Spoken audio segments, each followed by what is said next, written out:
All right, good evening. We don't have an official clock, so we'll use T-Mobile as our official timer today. Welcome to the July 15th of 2024 meeting of the Oconee Planning Commission. We are a recommending body to the Oconee Board of Commissioners. The decisions made tonight on rezoning requests and other issues will be forwarded to BOC or in one case, Bogart for final action. Tonight's agenda and sign-up sheet was outside. I've got them up here, but if you hear something and you decide you want to speak, just raise your hand and I'll invite you up later on. The Oconee Planning Department staff will present each of the reports and recommendations on the requests. The public input from the petitioner and the petitioner's representative will be heard. We'll ask for public input of positive or anybody in favor of that motion to come up first. Then I'll close that and invite those that have something to say in opposition. Both of those we'd like to cap at about 20 minutes each. Petitioner might be invited up to answer some of the questions that are addressed. And at that point, I'll close the public session and bring it up to the Planning Commission. They will have the opportunity to ask staff or petitioner questions, but at that point, the audience will not be able to ask any further questions. After we've satisfied our questions up here, we'll ask for a motion and a second, and we'll discuss that motion and then vote on it. The commission may elect to approve, modify, place conditions on, or deny a motion. We asked that you, when coming up to the podium to make your comments, please introduce yourself and give us a home address. Direct your comments to the Planning Commission and not to others in the audience. We ask that the audience not speak from their seats and not applaud or comment anything any of the speakers. And with that, I will ask my commissioners to look at the minutes from June 17th and give me any comments or corrections that need to be addressed. All right, seeing no one trying to get my attention, I'll assume things look pretty good and ask for a motion. Okay. You said June 17th? Sorry, June 15th. I was looking at two different notes. Okay. All right. So with that, is there a motion to approve? Move. Nathan? Can I get a second? Oh. I'll let him go first. Sorry, Lisa. All right. So Nick's got a second. All in favor, please raise your right hand. Right, that's unanimous. Well, I had one here. Yeah, I see. So the two hands. All right, got it. So I'll just say abstain, the others. All right. With that, I'll invite Guy to come up and give us the first. Thank you, Mr. Chairman. Commissioners, your first item this evening is rezone P24-0100 Burgess Jennings Mill Land LLC, applicant and owner. These are parcel C 01047A, 046, 046C, 046B, along Virgil Langford, Oconee Connector, and the Loop, Paul Brown Parkway. They're currently zoned B2 in the regional center character area. And again, the request is a change of conditions of the previous rezone, case number P220319, to modify conditions with no change to the concept plan. But the requested changes are as follows. Number one, to remove daycare center and private schools kindergarten use from the table of disallowed uses from the previous approved condition number 9. And number two, require the buildings fronting on Paul Brown Parkway to be constructed of 80% brick or stone veneer as described in the narrative and that all other buildings be constructed of 50% minimum brick or stone veneer so as to be compatible and comparable with existing and future building to be constructed on Virgil Langford Road and in the Resurgence project. This is the recorded plat that you have in your application. This is the concept plan that was approved with the previous rezone. Architectural renderings proposed for one of the structures, the proposed daycare preschool. Additional architectural renderings submitted with the application. And staff recommends conditional approval with our 3 standard conditions. Number 4, an updated traffic impact analysis shall be submitted for review prior to approval of the preliminary site plan for any lots that exceed 500 ADT as required by the Director of Public Works. Number 5, at least 80% of exterior wall surfaces of all buildings and structures shall either be brick veneer, stone veneer, or glass, or a combination thereof for lots that border the right-of-way of Paul Brown Parkway and Loop 10 and the Oconee Connector. For interior lots and lots that border the right-of-way of Virgil Langford, 50% of exterior wall surfaces of all buildings and structures shall be either brick veneer, stone veneer, or glass, or a combination thereof. Additional primary and accent materials are allowed as indicated in UDC section 30603. Number 6, service areas and dumpsters shall be visually screened from public view by a 6-foot masonry wall with facade materials matching the exterior of principal structures with black painted metal/steel enclosure doors. Enclosure doors made of wood or chain link are prohibited. Number 7, all lots shall be accessed via internal streets. A 1-foot no access easement shall be recorded on the subject property as follows: Lot 1 and 7 along Virgil Langford Road right-of-way, Lot 3 and 4 along Oconee Connector right-of-way.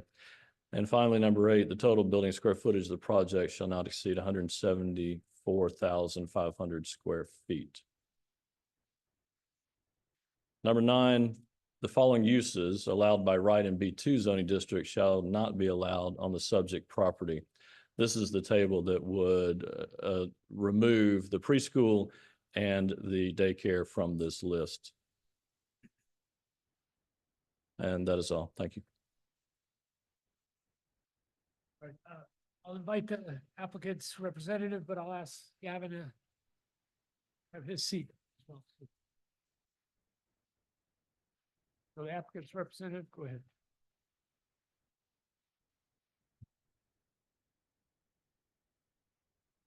I brought a handout.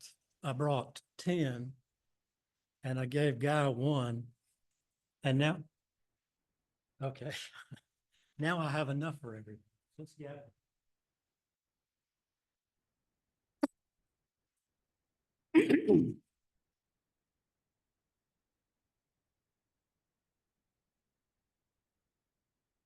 My name is Ken Bell, of Bell and Company. And we are the design firm who have prepared the documents that are before you this evening. And we've also prepared the previous documents for the previous zoning modification and the original zoning modification, the preliminary plat for the project, and all of the construction plans approved thus far. And the project is under construction presently as far as the infrastructure and utilities that will ultimately serve each of the lots and each of the buildings that are to be built on each of those lots. I bring that handout just kind of to bring you up to date with what's happening and in the near future is going to be happening on the property. We're here really today to only ask for 2 modifications to what was previously approved. The one concerning the daycare facility. A daycare facility is normally allowed by right in a B2 zone property. And the county did not tell us what needed to go on that list of uses that were going to be disallowed. Our clients and our office came up with all of those. And many times we go through the list of allowed uses And there's certain uses that just aren't going to fit in this particular type of project. You know, any given project, there's other uses that are allowed that are never gonna, you think are never gonna be requested. So go ahead and take them out at the zoning stage. And so that's what we thought we had done here. But we were wrong because as it turns out, the development of this property will, a substantial portion of it will be medical related. A substantial portion of it will be offices and then other B2 uses.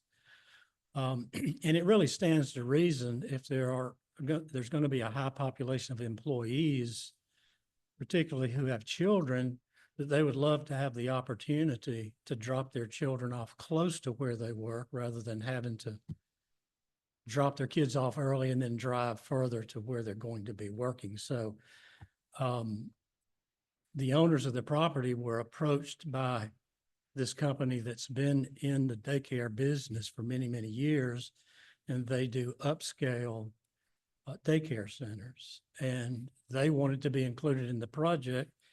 And the only reason why they couldn't go there is that we had excluded daycare uses when we originally came up with the disallowed uses list. So we're here today just to ask for 2 of the previously disallowed uses to be allowed in the project. That's the first request that we've made. And the second is related to the percentage of brick or stone construction, as Mr. Herring described. And that is mainly because for quite a number of years, our clients who've developed many of the other properties on Virgil Langford Road, the medical facilities across the Oconee connector, they developed the property where the bank is across the Oconee connector, and where the gynecology center is on the backside of the Oconee connector, fronting on Jennings Mill Road. And they built a hospital facility and all of the offices behind the hospital facility. And the majority of what they've built thus far has been all brick. But when they started their thinking of the development in that area, the prices were radically different than what they are today. I mean, we live in a time right now where construction is at a point higher than it's ever been in the history of mankind. And so they wanted, in light of that, for me to make the request to have some allowances for certain lots in the project to not have to go the 80% brick and stone. And so after meeting with Guy about that, it was his recommendation that we keep it on those portions adjacent to the Oconee connector and the Paul Brown Parkway, and then go kind of to match what everyone else has been doing along Virgil Langford Road across the street from this property, with what is closer to 50% brick on all 4 sides of the facilities. So those are the 2 things that we're here to ask for you to approve. The exhibit that I've handed out just shows kind of the status of where things are right now. The purple that you see was originally 3 different lots. That's being combined into 1 lot with 3 different buildings on it. It's going to be an office park that the owners of the property have had us submit preliminary site plans on and construction plans already to Oconee County, and they're in the review process right now. The area that is shown in light blue is where a hotel is interested in locating. And the idea there is many people who are in this area and who are having procedures may need to stay closer to the medical facilities a little longer. So that's the idea behind the hospital. And there is already interest in the hospital site. The daycare facility is the darker blue at the corner of Virgil Langford Road and Jennings Mill Extension. And then the area in, I'll call it dark pink for lack of a more accurate color, is under contract for a medical facility. And then the tan color, they don't really have a user yet, but they're thinking that that's going to be a retail user to be determined.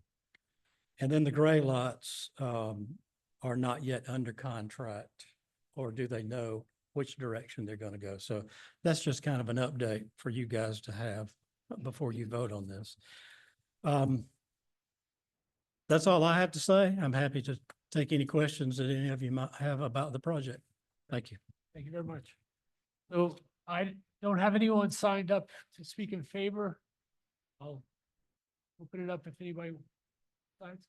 All right. At that point, I don't have anybody signed up to speak in opposition of this motion either. I don't see anybody wanting to get up. So I'll go ahead and close the public portion of this. And I'll bring it up front for any questions you guys have.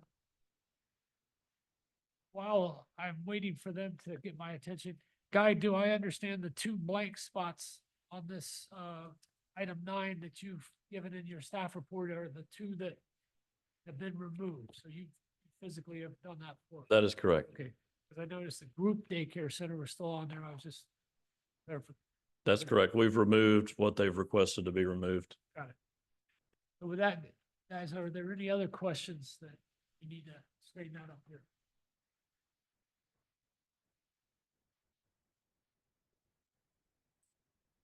Yeah, there are few seconds to get my attention. Anybody? All right, now I'll start fishing for a motion, please. I'll make the motion that we approve P 24-0100 written staffing. So Matt has made a motion to approve with all the staff's recommendations. Second, I'll let you have it. I'll second. I got it down here already. All right, so I've got a first and a second. I get a raised right hand, those that are in favor of this motion. Right. Gavin, you raise your hand, so that's unanimous. That we will go on to the next order of business. Thank you, Mr. Chairman, Commissioners. This evening, we have before you the Bogart Unified Development Code. Bogart has initiated the adoption of a Unified Development Code that would replace the Bogart Code of Ordinances, Chapter 34, which is Stormwater Management, Chapter 35, which is Erosion Sedimentation Control, and 39, which is Land Development, and the previously adopted zoning ordinance, subdivision ordinance, and manufactured housing ordinance. You have been sent links to these copies for your review. And we have hard copies out front, and we'll be glad to answer any questions that you may have about this adoption. Thank you. All right. Yes, I have a representative of the applicant here. So I don't think I do. Okay. So I'll go to my signage sheets. I don't have anybody that signed up to speak in favor. Is there anyone that came in after the sign up sheets were collected that want to speak in favor of this or make any comments on the changes? All right. So I will then go to Ben McElroy that signed up to speak in opposition. I'll invite you to the podium, please.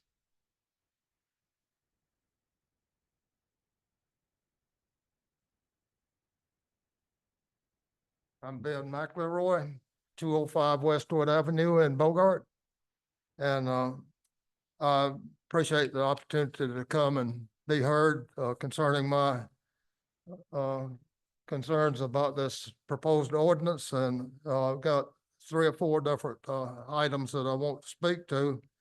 First of all is the size of the lots that are required under the proposed ordinance, which will be in a R1 district.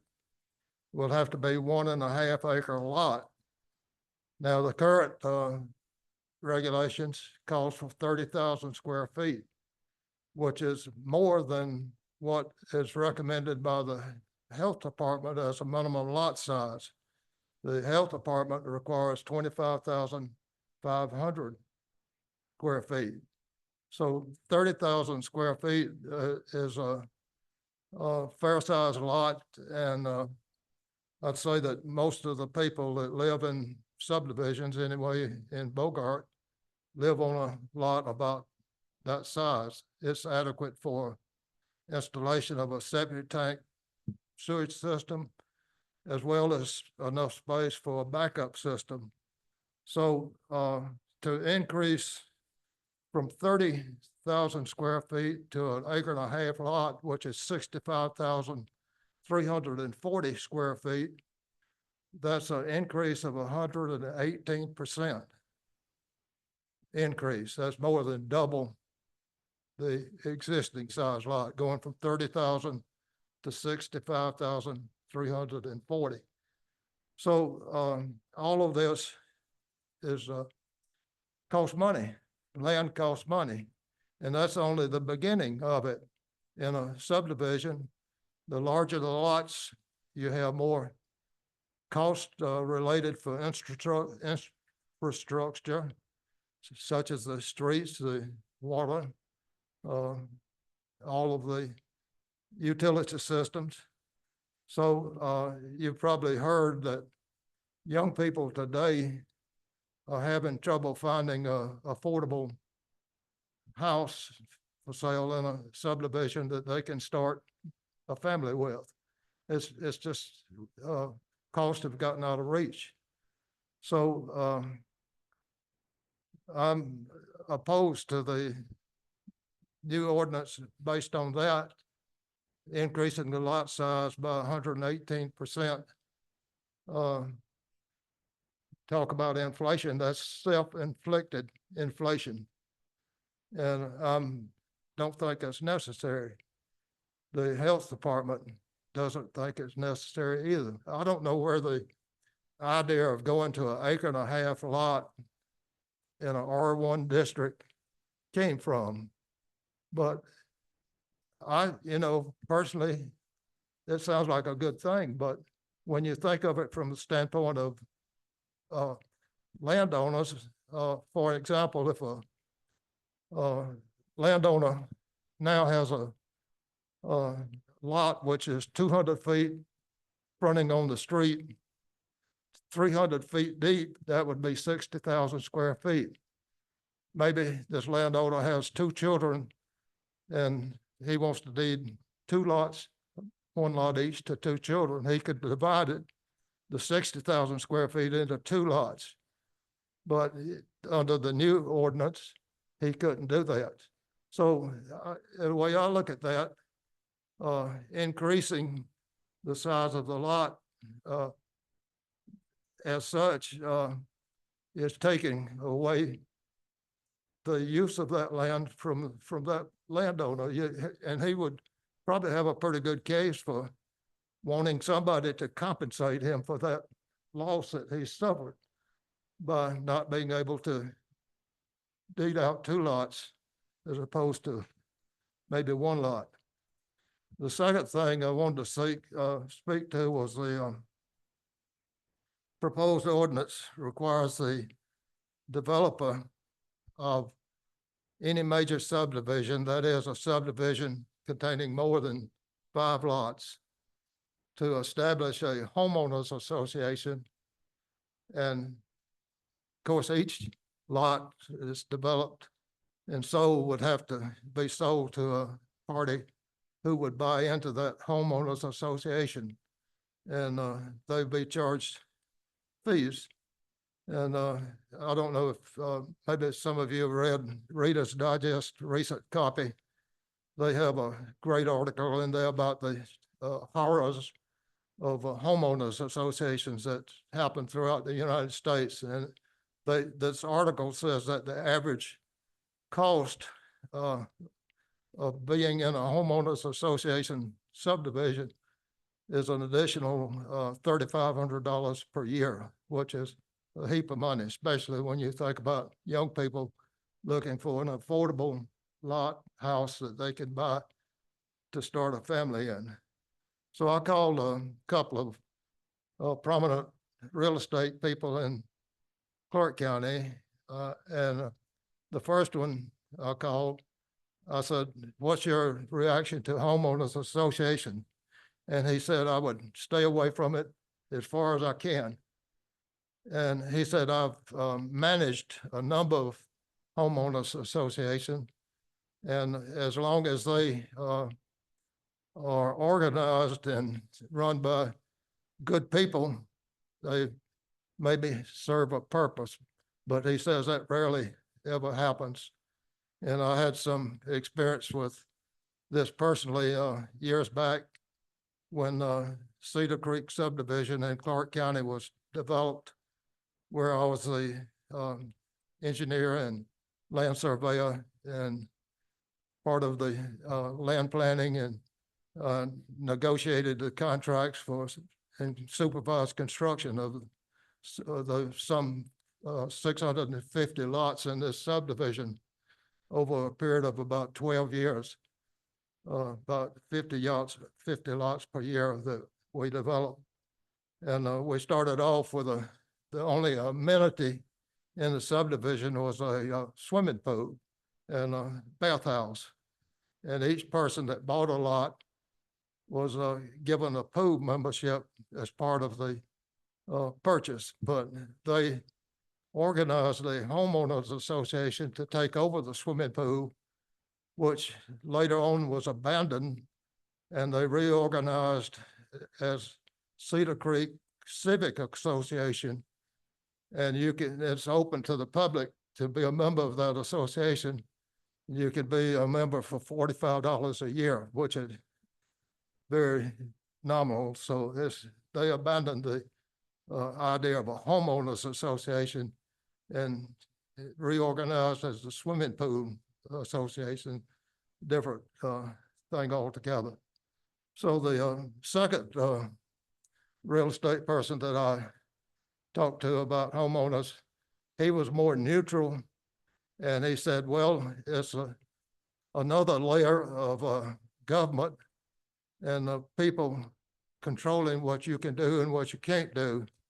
And as long as the good people running the organization, it may be all right." But he was somewhat negative, but he did say that if I was buying a house in a subdivision that had a homeowner association, he said I would be a member of it and contribute what I could contribute. And the third thing is the way the ordinances read concerning going to the purchase a building permit for construction of a new home in a subdivision.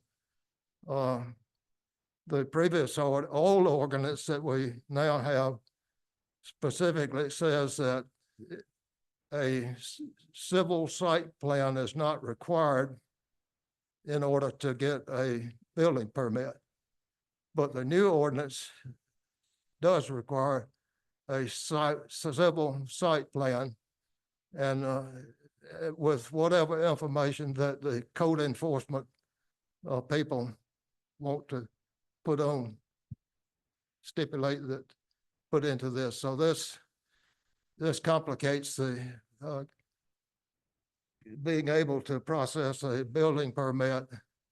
And it's my opinion that a developer in a subdivision that's just developed a new subdivision, it ought to be pretty much cut and dried to go to the town clerk and fill out application, pay the fee, get a building permit.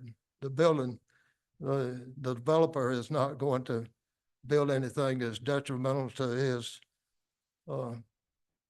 subdivision that he's invested a whole lot of money getting the thing built. So, the old ordinance that we're operating under at the present time, in my opinion, is sufficient. And it's my opinion that the local people in the government, the clerk's office, can handle a lot of these permits. And the way I understand it now, if Bogart, somebody wants to build a permit, they have to fill out the application, send it to the Watkinsville, to the planning department. The planning department, being somewhat understaffed and overloaded, sends it out to a third-party engineering firm to somebody to evaluate and administer. So we could do that. The Bogart can do that if they need to seek help from a third party or a second party. They can certainly do that on their own without having to go through this lengthy process to get a building permit. But overall, the last thing I wanted to say was the existing ordinance that we're operating on has 139 pages. And I was told that the proposed ordinance has over 900 pages of print. And it's very extensive. And I'm not sure about that 900. I looked it up online and it indicated 609 pages. But if you're going from 139 pages of rules and regulations to 609 pages of rules and regulations, and we're just going the wrong way. We can cut a lot of the red tape and kind of streamline this process, and that's the reason that I'm opposed to passing of this unified development call. And I appreciate your attention and what y'all do very much. Thank you. Thank you, Mr. McElroy.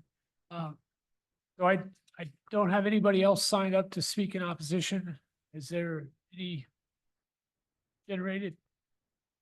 All right, so I will close the public comment section and bring it up here for y'all's questions.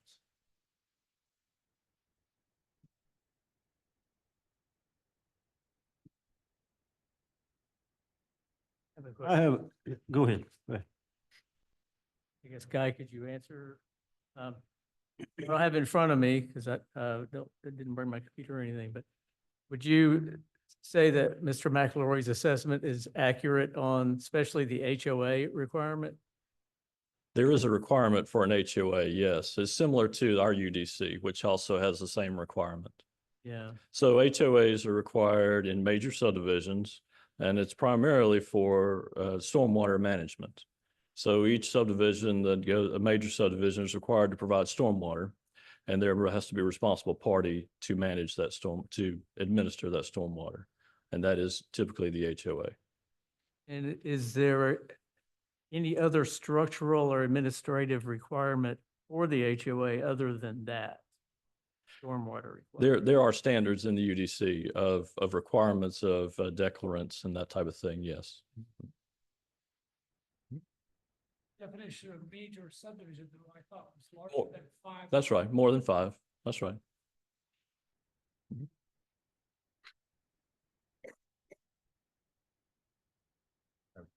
Yes. So what is proposed now is calling a major subdivision 5 or more than More 5? more than 5, yes, sir. Does it mirror ours? Yes, sir. It mirrors ours. Does the whole UDC, does the whole UDC that Bogart has developed in mirror ours? It does. There are some small changes that are specific to the city itself. So if you can pull up that memo with the zoning map.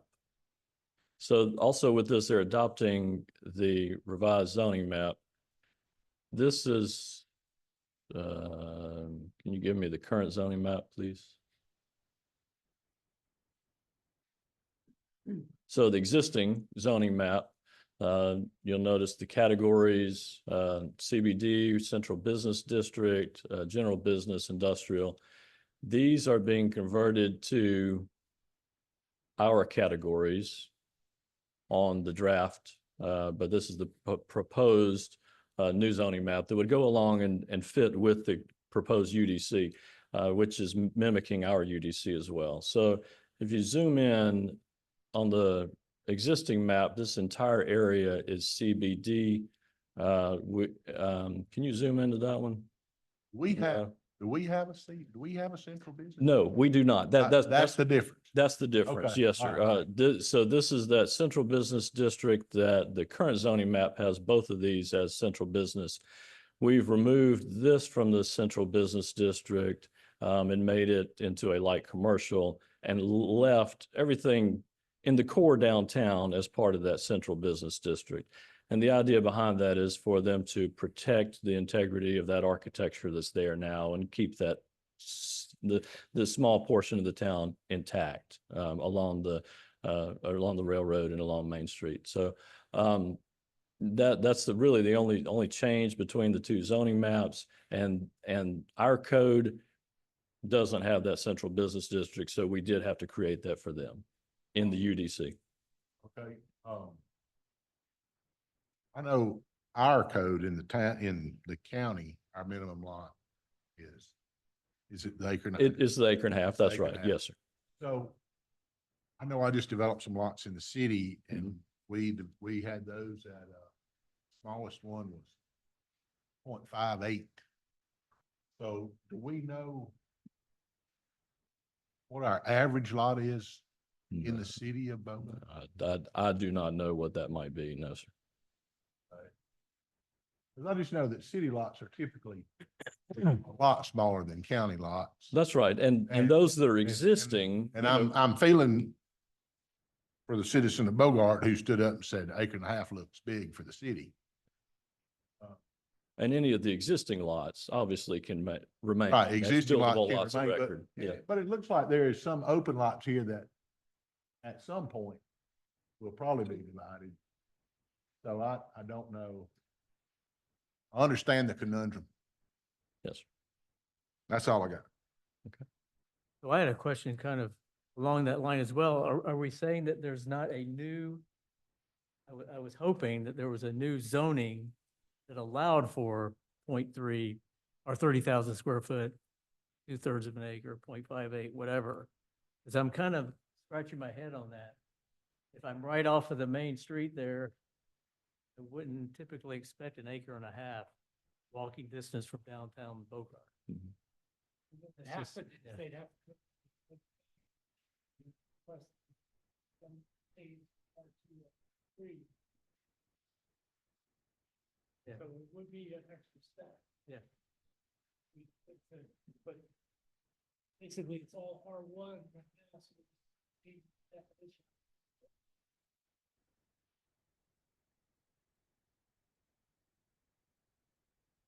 And those were recommendations from the work sessions with the council as well. And then R2 just for everyone allows for Duplexes, that's right. Yes.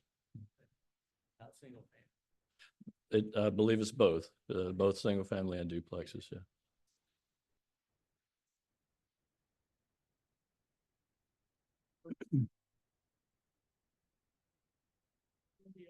The county, they didn't have to come and speak to somebody who wanted to change the zoning. So there's still a mechanism to change that smaller lot size. It's just adding a lot of steps that are process right now. While you're standing there on the hot seat, let me ask this about sending out.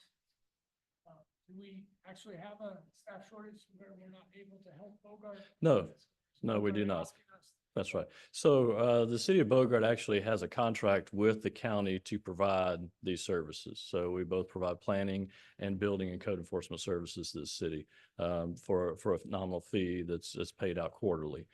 So we are essentially their third-party staff. And who we use for our building permit inspections and plan review is Bureau Veritas. very highly qualified building inspection and building review firm. It would be up to Bogart to choose their third party. They could not choose. They have They- to, or They, not. they, if they were going to contract with us, then they would have to use our subcontractor. Yes, sir. I've got some, you got another question? Go ahead. Yeah, Gavin, I'll jump on it before. The only other curiosity I had was the developer submits a plat for a subdivision. What is this requirement to come with more of a civil site plan? Or was that a? did I understand that? I believe Mr. McElroy was talking about the site plan for a building permit itself. So we require a site plan for a building permit to make sure that the house is sited properly on the lot, meaning it's meeting setbacks, it's meeting environmental health requirements, because typically there's a site plan with that as well. And any design professional can draw that. It doesn't have to be a PE or a civil engineer. So a developer doing specs of houses is doing this. Oh, absolutely. They're currently doing that now. Yes. Visual. They would have to go through the same steps as a developer. Yes, sir. All right, Gavin, I'll throw it down to you because I don't. Yeah, I've got, knowledge of what's going on here, but from the standpoint of what overall discussion, is the board do y'all feel comfortable that you've been able to review all the amended changes, the items that you just right now only discussed one or two of that have been changed and requested by the city of Bogart within that total set of ordinance that we call the Unified, Code for Oconee County.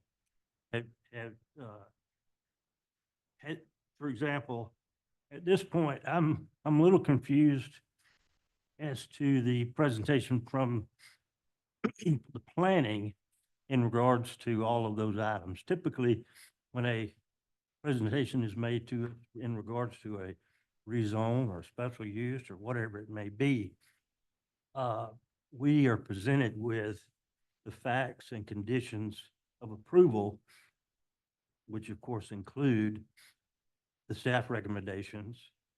And right now, I haven't heard what the recommendations are from either the city of Bogart or the county. If I'm not mistaken, there are quite a number of other line items within the ordinance that the city has asked to be changed, and none of those have been currently discussed that I'm aware of.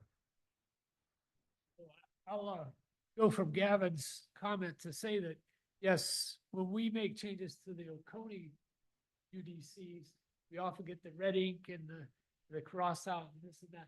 But a lot of this UDC stuff is coming down from Atlanta, and some of it is sort of a boilerplate thing that's being shuffled down from Atlanta. Certainly, some of those are, and because that's what's mimicked in our UDC.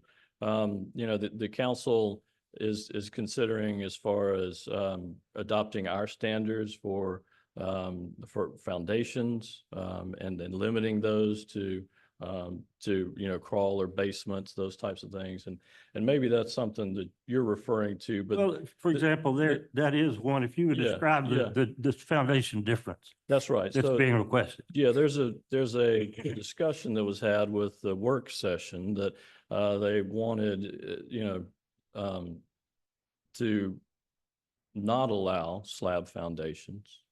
And then there was a discussion of them being allowed in certain circumstances.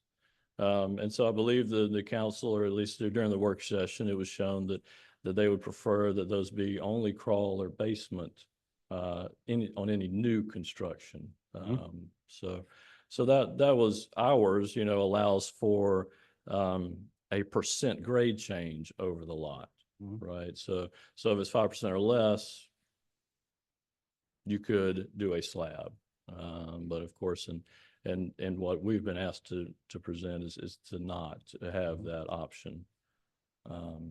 So I think maybe that's one of, there's been multiple iterations that have gone And- through and the that- work session. And that's why, right?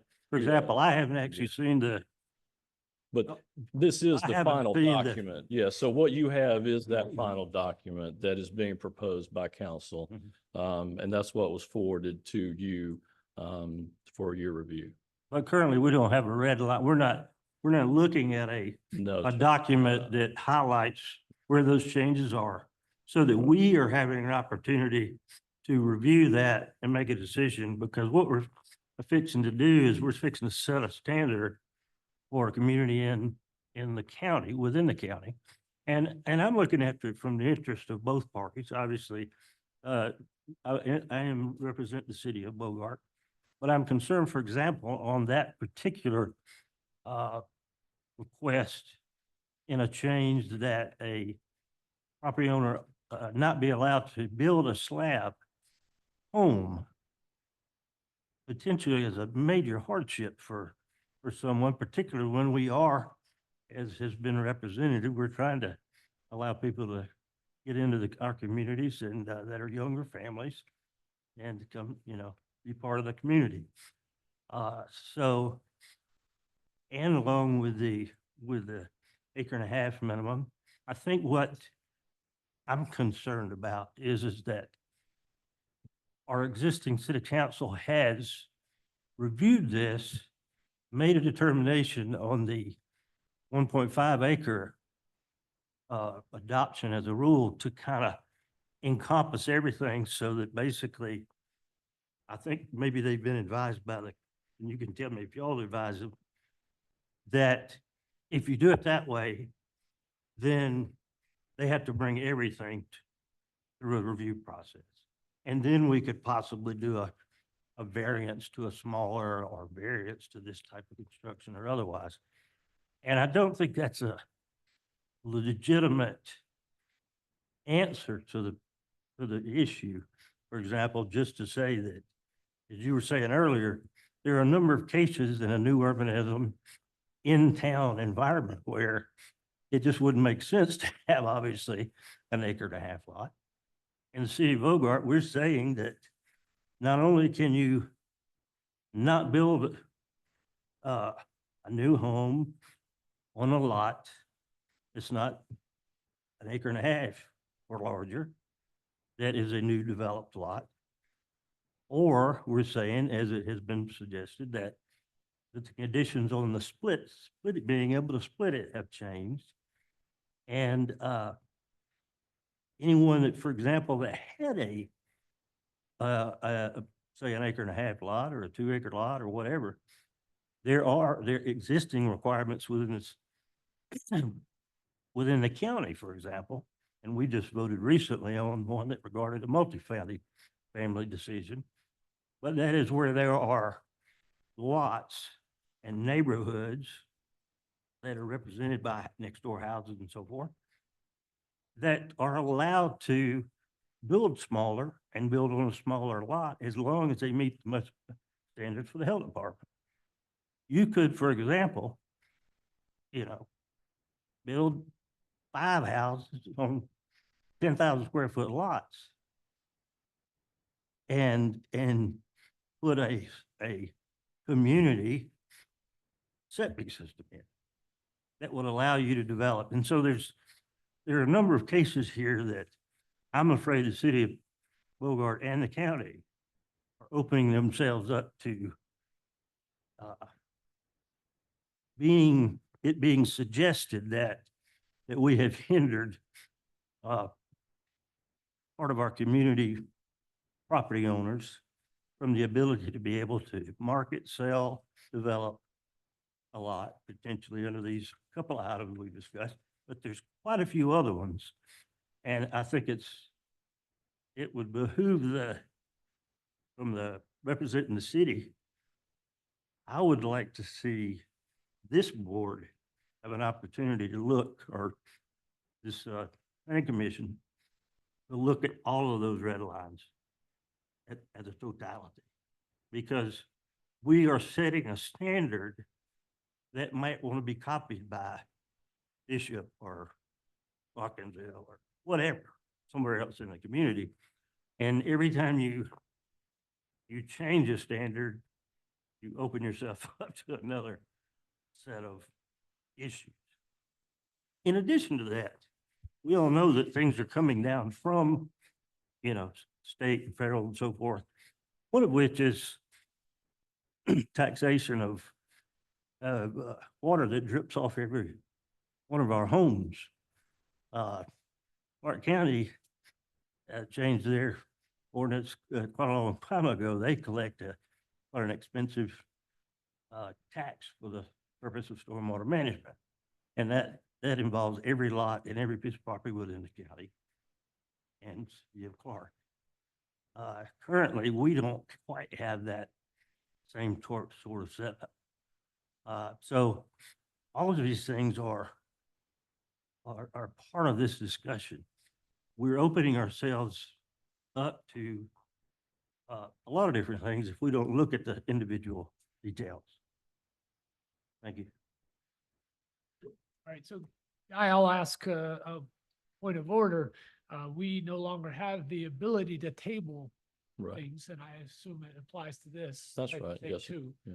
So, And if I could address any type of red line version, there's, because we are adopting or they're proposing to adopt a brand new UDC, this is not their typical text amendment, right? would This be is not practical to where take the 139 page one and show, the five. the iterate, yes, where Yes. we've taken out Oh. every word that references the county and replaced it with the city or vice, however.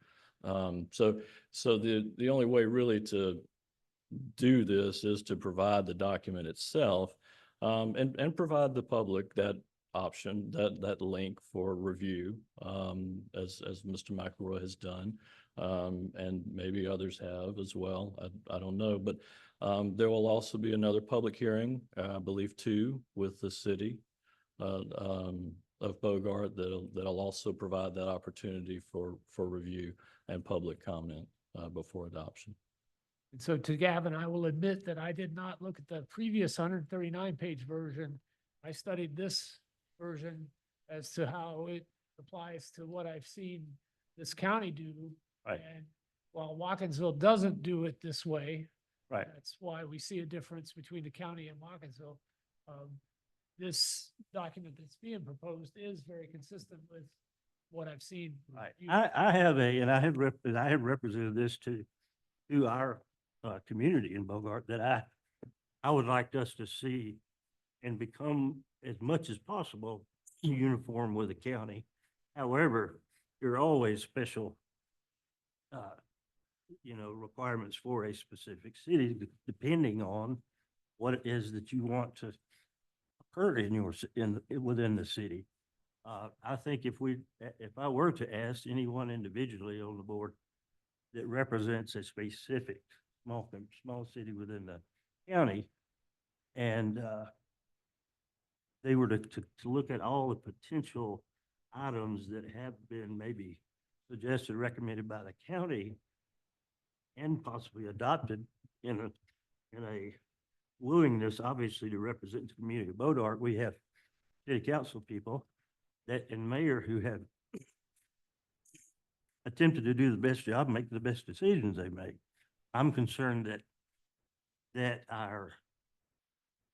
we haven't properly represented those county individuals in our county.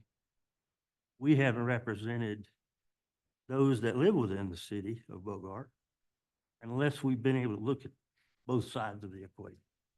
Because then we don't do our job, which is to give our commissioners and our the opportunity to vote on it, knowing that we've discussed all those issues. So I may ask this.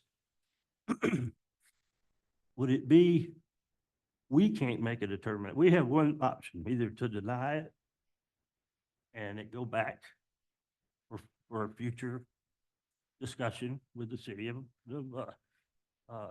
Bogart, obviously. Or we have, do we not have a couple of other options? Is it, since I brought some of these things up, do you think there are some areas that maybe should be massaged or discussed a little more detail from the department, your department standpoint and the city to look into some of these items? And if so, are you allowed to make a recommendation maybe to them to back up and potentially withdraw it from tonight's meeting? Is that something that you or the city could be requested to think about? No, sir. So this is on your agenda and has to be acted on this evening. So the actions that could be taken are denial, approval, or to send it on with no recommendation. To what now? Send it on with no recommendation. Right.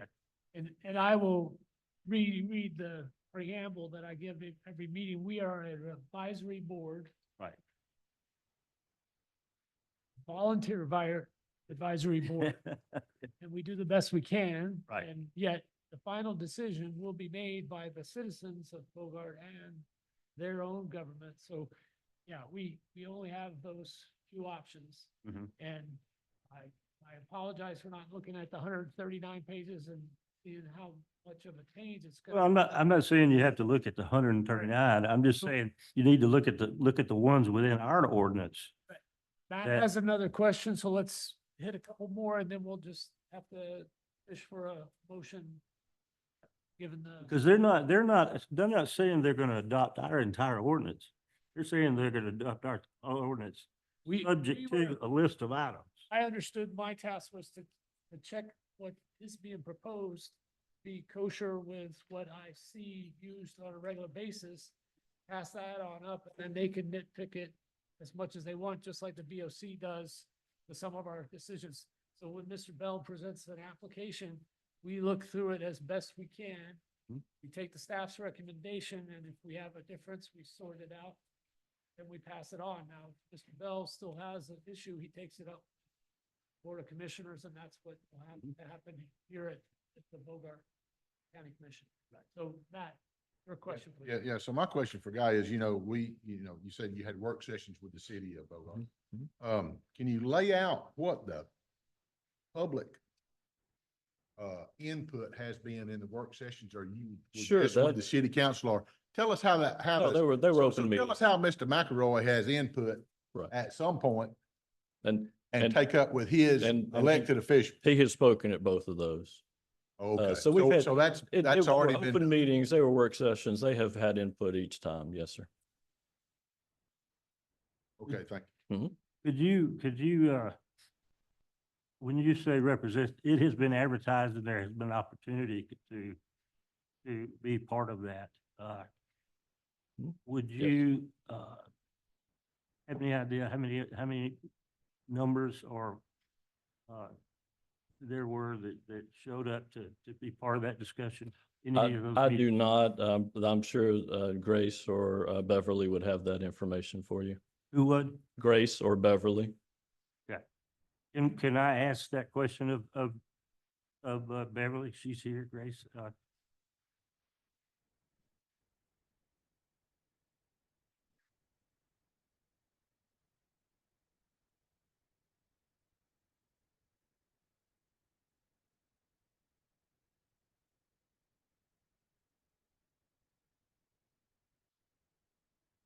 Since we're in open session, I'll go ahead and ask you to advertise the next. We put it in our minutes too. When is the next, you mentioned there was one more opportunity before the. Right there, I believe there is. I don't have that date in front of me. I'll ask if it- August the 12th. August the 12th is another opportunity. I invite my commissioners, if you want to learn more about what Bogart's considering, you can join that as well. But for today, we have to make a decision one way or another. So I will start fishing for a motion. I have a question. Let's go ahead. So I am correct that what's in front of us is an effort to bring it more in line with the existing county regulation. That's right. Yes, sir. Yeah, I'll make a motion. Make a motion to approve. Mike makes a motion to approve this, pass it on up to Bogart for them to make their final decision. Can I get a second, please? Jeff has second the motion to approve. So at this time, is there any discussion about that? Motion, we're recommending that what staff has done with Bogart so far and what we have reviewed in our packets be sent on to Bogart to do some more studying and make their own decision. But for tonight, we are going to approve the work that's been done so far. If you approve of this motion, please raise your right hand.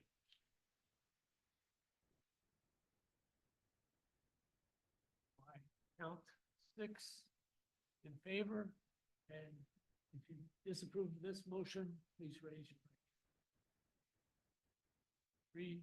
6-3, that is an approved motion, will be passed on to Bogart and this August 12th meeting for further discussion.